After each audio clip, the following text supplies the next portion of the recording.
आनंद मंडप गया था tent booking करवा सा।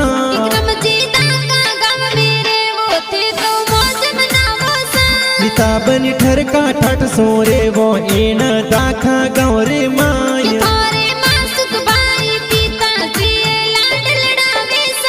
मम्मी दापू बेन की जे मोने लाड लड़ावे सा।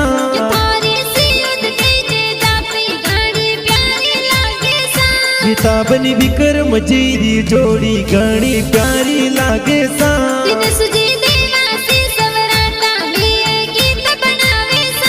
जेमो माजी स्टूडियो में गाना प्यारा बाजे सा।